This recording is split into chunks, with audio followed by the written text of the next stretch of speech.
So today I'm going to have two parts to my talk. The first part will be about the Dawn 2 study, which of course is a Novo-sponsored initiative, including participation by a number of diabetes organizations, including the International Diabetes Federation, the Steno Center, and so forth. And I'm going to talk about why we did the study, how we did the study, and most importantly, about what the study has shown us about the state of diabetes in the world today. So first, I want to give you just a little bit of background. I'm sure the majority of you already know about the Dawn study, which was done in 2001. And it looked at about 13 countries around the world. And it looked at two primary groups: people with diabetes and healthcare professionals who treat people with diabetes. And we had literally thousands of each type of person, including a variety of different types of and treatments for diabetes, all of them being adults. So in the Dawn study, the original Dawn study, and in the Dawn 2 study, we did not study young people, minors or youth, children, but rather adults. This is because of the ethical issues involved in doing research with children. And we did a separate study on that, which we're not going to be talking about today, the Dawn Youth Study. But I would be happy to talk to you if you have questions about it. And the idea here was that the Dawn study, the original Dawn study and Dawn 2, were meant not just as research in the abstract or fact-finding, but rather they were what we call applied or action research. They were designed to permit us to try and find ways to improve the quality of care for people with diabetes in order to help them improve their own lives in living with diabetes. Obviously then, the idea was to develop a platform where healthcare professionals, policy makers, people with diabetes, all of them could get together and try and figure out what's necessary in order to improve diabetes. Now, out of the original Dawn study, we developed a series of findings, and then those findings were the basis of a call to action. That is, calling for measures to improve quality of life and quality of care. And here are the 5 main features of the Dawn call to action. So first of all, dealing with the relationship between patients and providers to improve communication, because that's the basis for effective care. Secondly, to improve communication amongst healthcare providers, the healthcare team. So not only physicians who are in the community, but diabetes specialists and nurse educators who can help collaborate in taking care of patients.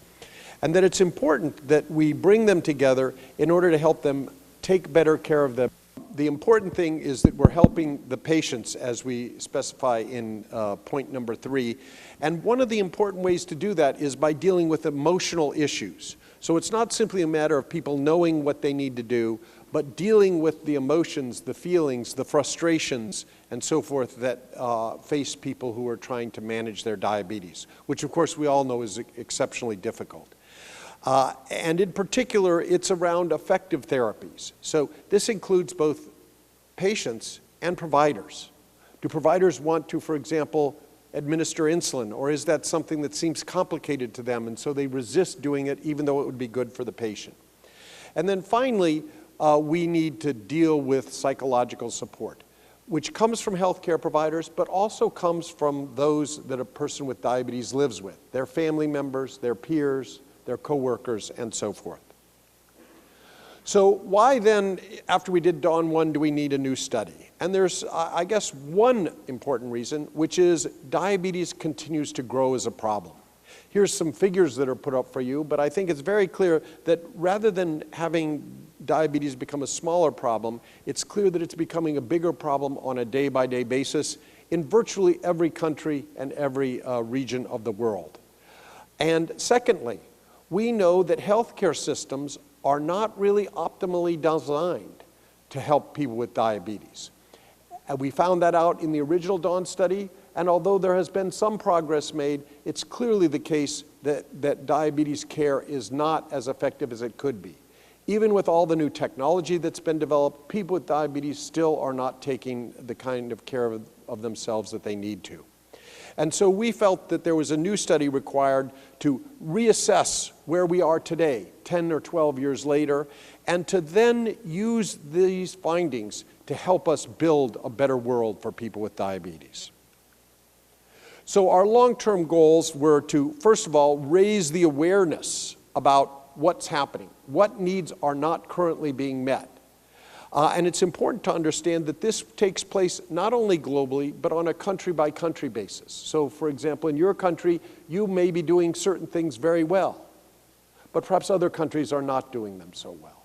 And vice versa. Perhaps in other countries, they're doing other things well that you're not doing so well. So this is a chance to find out where we are today and to allow each and every country to find out what's going on with them. Once we do that, we can start a dialogue between all the participants, all the stakeholders, whether they be medical professionals, whether they be policymakers, whether they be people with diabetes, and together work to improve the condition. And through this process, we can do something that we call benchmarking. And benchmarking basically allows you to see where you are vis-a-vis other countries, and also establishes a baseline from which you can judge future progress towards improving the situation. The goal, obviously, is to help everybody live better with diabetes. And that includes not only the person who has the diabetes, but those in his or her social network, family members, friends, and so forth. And I should mention that this is not only health, but also quality of life. So it goes beyond the physical health to include satisfaction with treatment, ability to manage one's daily affairs, and to participate fully in society as an equal member of society.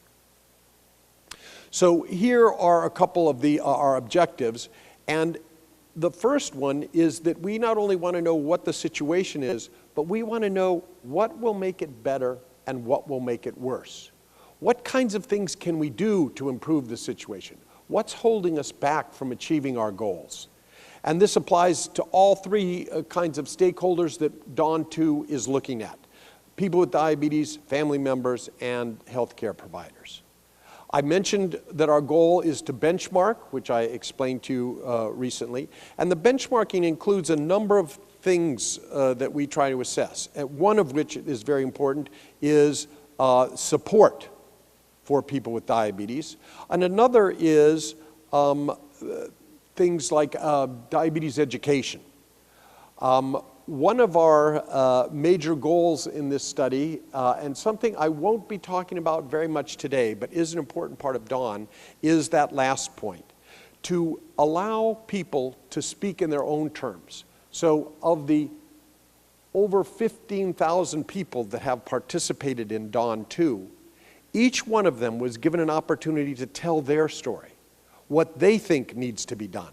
Not to choose from choices we gave them, but to freely tell us anything that they thought they wanted or needed, their successes, their challenges. And so this was a chance to let people speak in their own voice. Dawn 2 is larger in terms of the number of countries participating. Here are the 17 countries that have participated so far, and I should mention that there are other countries who are interested in trying to do Dawn studies, but could not implement them in time to be included in the global database that we've developed. And as you can see, Taiwan is not one of those countries, but if you will, one of your sister or comparison countries, the People's Republic of China is in there. And it does provide some perhaps insight or evidence in terms, perhaps not of healthcare systems, which are quite different between the two countries, but some things about cultural beliefs in this population that may be shared with the other countries. I'm going to give you a little bit of detail, but I'm really not going to spend a lot of time on the technical details of this. Anybody who's interested, there is a publication out which goes through this in great detail. What I'm going to do is give you a very simple overview and to point out that where we recruited people for our study was through a variety of techniques and a variety of places. We used both electronic media, print media, telephones, everything we could to try and develop what we think are representative samples. That is, so that the people who participate in the study are a fair and valid indicator of what's happening in the country as a whole. This included, wherever possible, doing them online because it's cost effective, but also outreaching to other populations that might not have computers or might not be computer literate in order to make sure we're including all segments of society. We, in every country, except as we note in India, we used native languages. So again, there were no language barriers to participation, and everybody could participate regardless of the language they spoke. Dawn 2 is built on a very sound ethical foundation. We not only had our protocol reviewed by a central IRB before we proceeded to introduce it in the countries, but in every participating country, we took the protocol through their ethical review process to make sure it also met local standards in addition to international scientific standards. The techniques for data management included maintaining the surveys on secure servers, so the information could not be accessed and we were not threatened by people who would try and access confidential databases. And that when these databases came to the view of Novo or the other researchers, it was completely had been reduced in terms of made anonymous. No identifying information was provided so that nobody could trace back and find out anything. And all the participants knew that they would be anonymous and so that they could speak freely and tell us their thoughts without worrying about who would know what they were. So here are the key stakeholder groups, and I'm going to go into this in a little more detail, but I want to mention a couple things. First of all, that we included only adults, as you can see, with diabetes, by which we mean people who are over 18 years old. We included type 1 and type 2 diabetes, and for those with type 2 diabetes, treated by a number of different sorts of treatment regimens. The second group, and this is the biggest change from the original Dawn study, is that we included family members. Our study of the Dawn youth population showed that even amongst adults, young adults, family members played an important role. And in seeing that, we felt it was important when we dealt with the adults in Dawn 2, we also look at it from the perspective of those who help and supported them in their day-to-day management of diabetes. We included only adults, however, so we would not include, say, a young child of a person with diabetes. But we might include, for example, you all, if your parent was one of the people who we were studying as a person with diabetes. We also looked at healthcare professionals who treat adults with diabetes, and our major change from Dawn 1 was that we included dietitians or people who deal with meals and nutrition. And this was a new element to our study which was not included in Dawn 1. So here are the criteria, some of which I've already mentioned, but the people had to report that they had been diagnosed by a healthcare professional with diabetes for at least 1 year. The reason being we wanted to allow people time to adapt to having diabetes so we could understand how they were dealing with it. And in some cases, to allow treatment to be escalated or optimized for them before talking to them. And then secondly, we did not include those who had diabetes only during pregnancy. That is, we did not include gestational diabetes, nor some of the more exotic forms of diabetes. For family members, one of our criteria was, in addition to having to live with an adult who had diabetes, they could not have diabetes themselves. The reason being, we did not want to confuse how they dealt with their own diabetes and how they helped others who had diabetes. For healthcare professionals, they all had to treat people with diabetes. As you can see, there are different quotas for different kinds of healthcare professionals. The primary care practitioners, or PCPs, or general practitioners, GPs, had to treat 5 adults with diabetes every month. Specialists had to treat at least 20 and up to 50 people per month. And nurses and dietitians also had to treat 5 people with diabetes a month. PCPs had to at least be able to prescribe oral medication to be included in our study, because medication was an important part of the study. And for specialists, they had to be able to prescribe insulin therapy. Now, every country had the same sample. Two reasons. First of all, we wanted the sample to be an adequate representation of their country so that they could look at their own results and use that to find out about their own country. And then secondly, we wanted to be able to compare countries. And by having the same sample in every country, we could make comparisons that were legitimate and valid and that reflected true differences in the countries and not just differences in the people who participated in the survey. There were 900 people per country, divided up as we see here.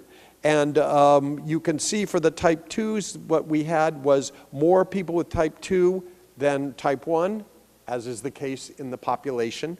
But we had enough people with type 1 so that we could have a sample of them and understand what was happening in their situation. In terms of healthcare professionals, we had more PCPs than others because the majority of care worldwide for people with diabetes is by primary care providers. So we had more of them. I should notice that these samples are what we call independent samples. That is, the family members are not necessarily family members of patients in the study. The patients in the study are not necessarily patients of the healthcare providers. We drew separate, independent samples of each of these three stakeholder groups of depression and would be diagnosed as such. Approximately 14% of the people with diabetes in the study had this, and I want to explain to you the figure that we've got up here because we're going to see a figure like this recurrently. So let me explain what it is.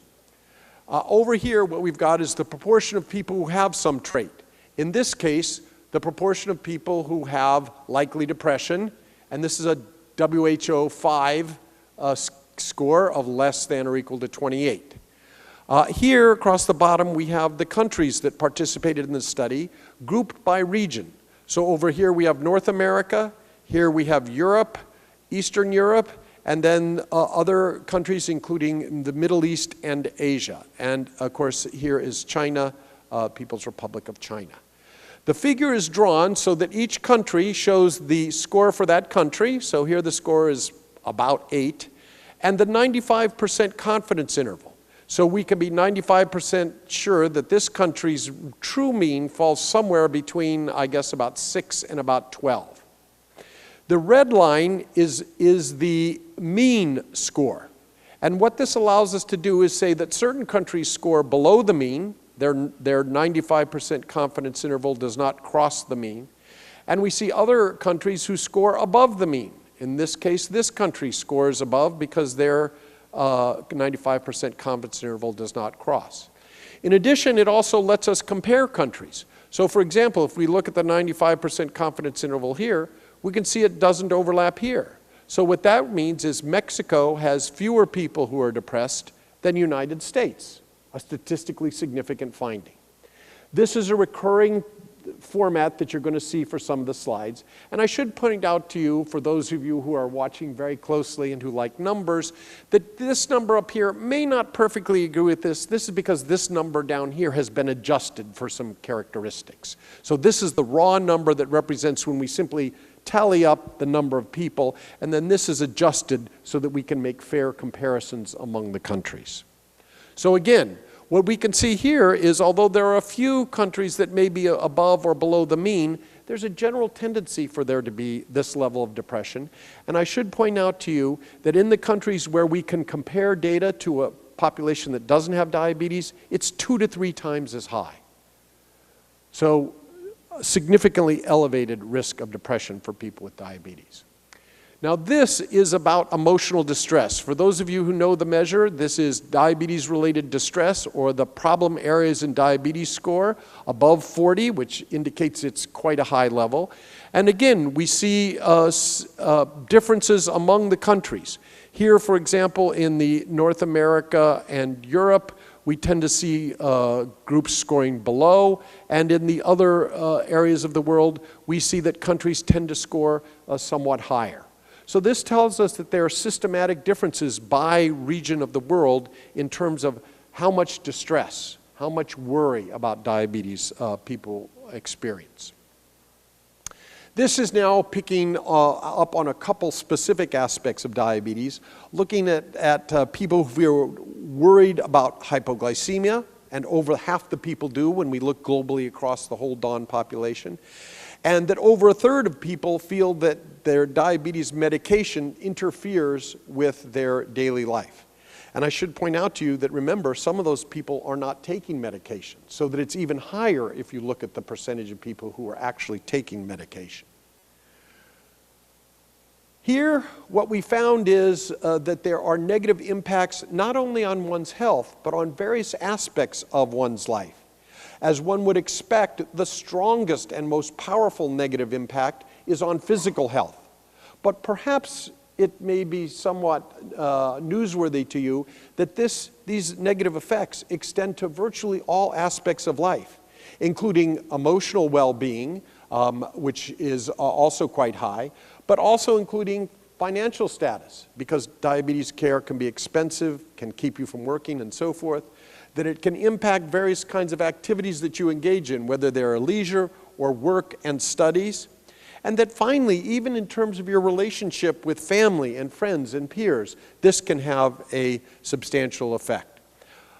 So the effects are rather broad. They're going to show effects on all aspects of life.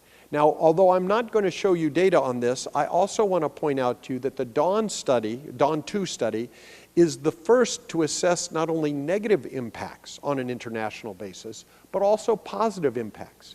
And on all of these, we would find some number of people who say that they've experienced something positive. I'll talk about that a little more later, but I can tell you that this is the first time it's ever been looked at. When we talk about family members, I'll discuss that in greater detail. So, next is to consider the family members. And I think what you're going to see here is the idea that diabetes is not something that occurs only amongst the people who have diabetes, but we can talk about families with diabetes. That diabetes is a family disease and affects family members as it does the people who have diabetes. So here's one example. We asked them about how much burden you experience, and you could say a very small amount or a moderate to very large amount. And when we look, you can see that, again, approximately a third of people say that they had some substantial benefit. And again, you see very different scores depending on the country that one is located in. We also see that when we ask that same question about negative impact on various aspects or domains of life, you can see that people in the families also experienced it. Now, you notice that physical health is much lower than the people with diabetes, as you would expect. But emotional well-being, that's the same kind of a number we saw as for the people who have diabetes. So the family members are being emotionally impacted just as much as the person who has the disease. They're living with diabetes too. Obviously, they share financial situations, so they're going to share the financial burden, but it also affects what they can do with their lives. And as we noted, that this number, it was about 20% for people with diabetes, and it's about 20% for family members. So again, the impact is much broader than just on the person with diabetes, and this is probably the single newest and most dramatic finding of Dawn 2, something that very few expected until this study has shown it. Now here, what we see is this diabetes distress that I mentioned to you, worries and concerns, and again, the numbers are quite high. Almost half the people who live with a person with diabetes experience this kind of distress. And again, there are variations across the different countries. And quite frankly, the patterns, if we were to compare the slides, are fairly similar. So if a person with diabetes in a given country tends to have diabetes distress, so do their family members. One of the reasons people are distressed is that they would like to help their partner or their family member with diabetes, but they're really not able to. Part of the reason is because they're not encouraged to, but part of the reason is they just don't know what to do. And as a result, they feel frustrated, and this creates an emotional burden. They feel helpless in helping manage diabetes. The next finding concerns the active involvement of people with diabetes. And at first, we can use the simple measure, the kinds of things that we all know about. And that is the daily regimen, things that correspond to the AADE7.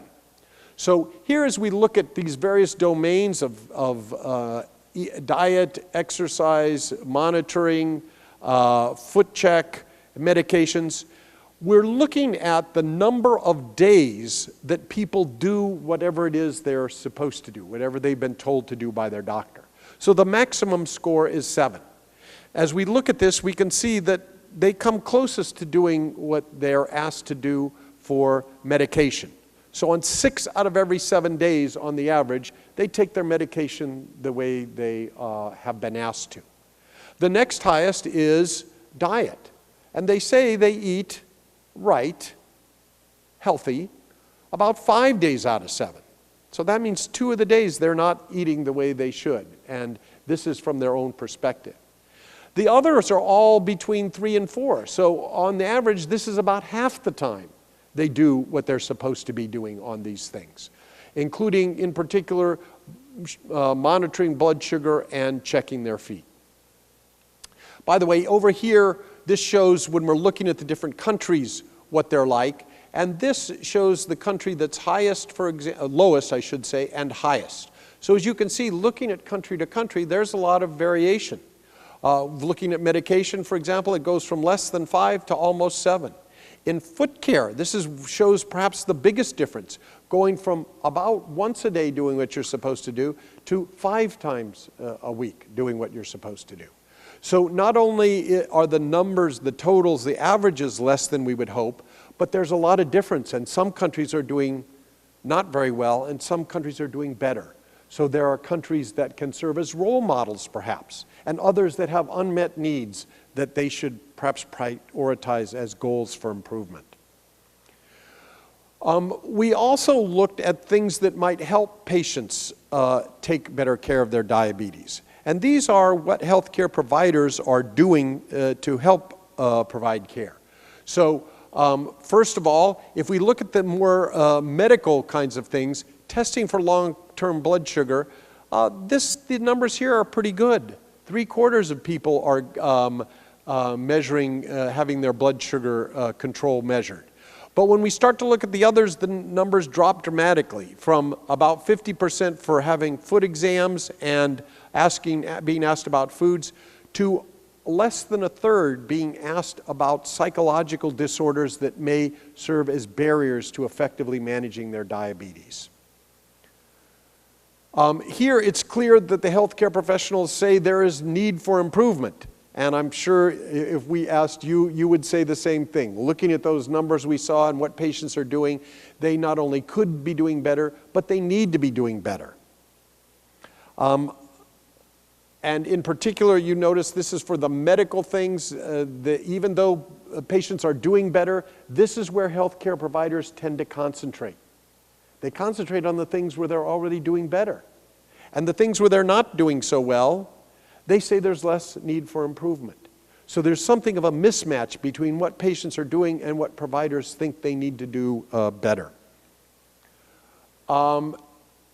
Here, what we're talking about is various things that could be done to help patients do better. And one of them is what we call the activated patient. That is, where patients actually communicate with their providers in such a way that they can be a team and work together on improving diabetes care. This is another kind of thing, so that rather than relying on doctors or nurses telling them what to do, they can go in with questions about how to better take care of themselves, and then, again, create a more effective communication and collaboration. Participating in community activities, this means trying to change policies to perhaps have safer places to exercise or places where one can buy foods that are appropriate for people with diabetes to eat. And then also, healthcare providers want patients to go out and not simply wait for them to give information, but to actively seek the information themselves that they need to take better care of their diabetes. One of the things that is recognized is self-management education as an important aspect of diabetes care. And over 60% believe that there is a need for more access to it, and that if we can provide better access to diabetes care, we're going to have better outcomes in terms of disease burden. The fourth area we looked at was quality diabetes care. And as you can see here, we've already talked about availability of diabetes self-management education, but here are other sorts of things that we've looked at. First of all, that providers think they need better education and training in how to work with patients, so that it's not enough to be knowledgeable. One has to know how to communicate with the patients in order to motivate them, to help them understand what they need to do, and so forth. And likewise, they need to help in terms of dealing with emotional issues around diabetes, not simply telling a patient what he or she needs to do, but helping them overcome their fears, their frustrations, and so forth, so that they can stay engaged with their diabetes care rather than experiencing what we call diabetes burnout, or basically giving up rather than trying to take care of their diabetes. And then, of course, as we talked about in the original Dawn study, communication amongst the healthcare team. Over half the people say we need to do a better job. Interactions between the doctors, the nurses, nutritionists, and the various specialists. Interestingly, only 20% said they had experienced training in how to deal with the human aspects of managing diabetes. Everybody has had training in medication, in blood glucose, very few in terms of how to deal with depression, anxiety, frustration, and so forth. And the majority of people believe that they need more training in this area. Moreover, those who provide the kind of care are even more acutely aware of the need for further education. And in attempting to provide that support, they realize that they're lacking. And so their awareness of the need for further training is even higher than this number here. Okay, now talking about teamwork, especially between family members and people with diabetes.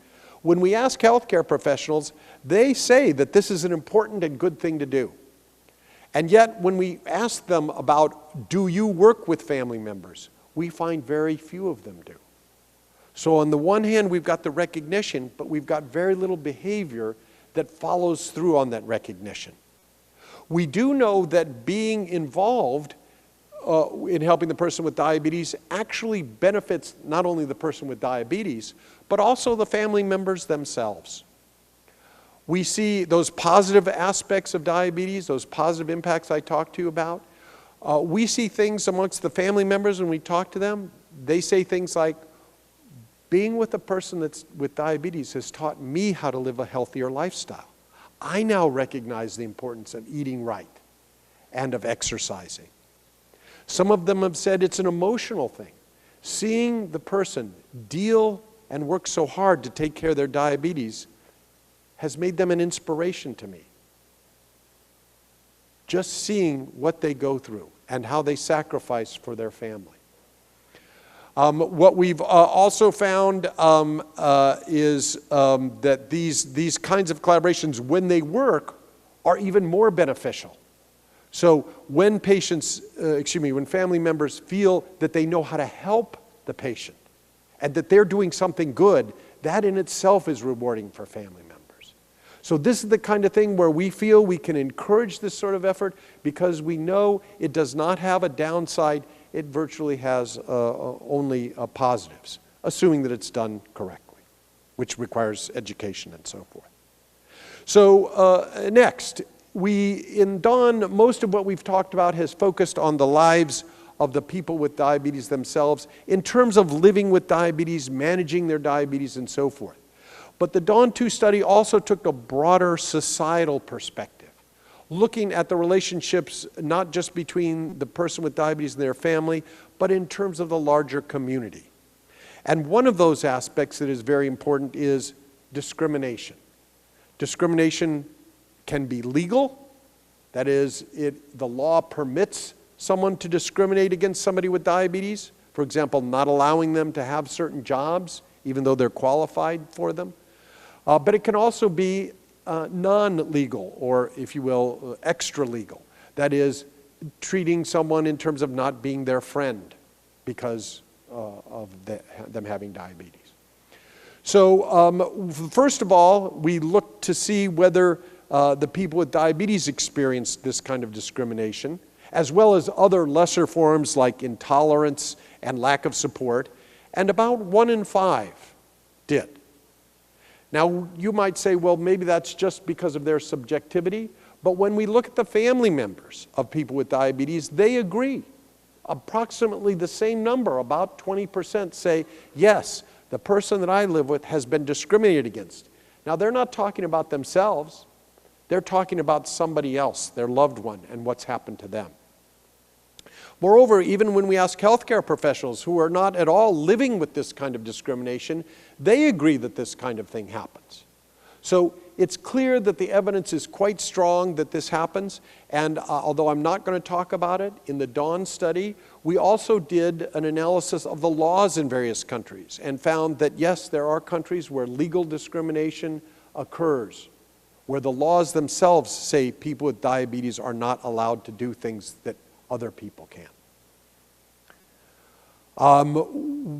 But you may ask, does this apply across all countries? And what you can see is if you look at this, there's only a couple countries that score below the average level of discrimination and a couple countries that score above. So it seems to be pretty much a global issue.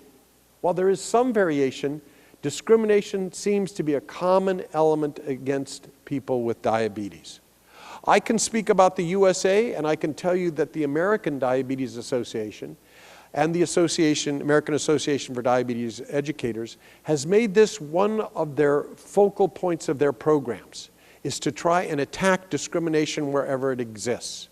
So when policies, for example, don't allow school nurses to treat children with diabetes, the American Diabetes Association goes to court to try and get court decisions to permit this sort of thing to happen so they're not discriminated against. And it appears to be effective. So, in conclusion, as far as the Dawn study, our data show that diabetes represents a major psychological and psychosocial burden on people with diabetes and their family members, those who are close to them and who help them and who live with diabetes along with them. It's identified a number of opportunities to improve care and improve the quality of life of people with diabetes, showing again that perhaps some countries are doing better in certain areas, but if you looked at this, you find that no country was consistently better than others. Countries generally did good in one area, but not as well in another, whereas the opposite was true for other countries. They did well in different areas.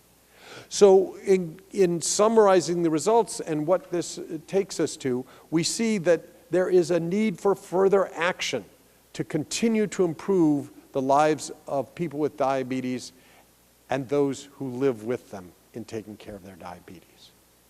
Now, one of the goals of Dawn, and we're not going to get a chance to talk about it in terms of my lecture, but I would be happy to talk about it later if we have time, is what kinds of things is the Dawn program trying to do to help countries deal with some of these unmet needs? And there are a lot of initiatives going on that we could talk about, and I'm sure you all are part of some here in Taiwan, and we think this is really the most important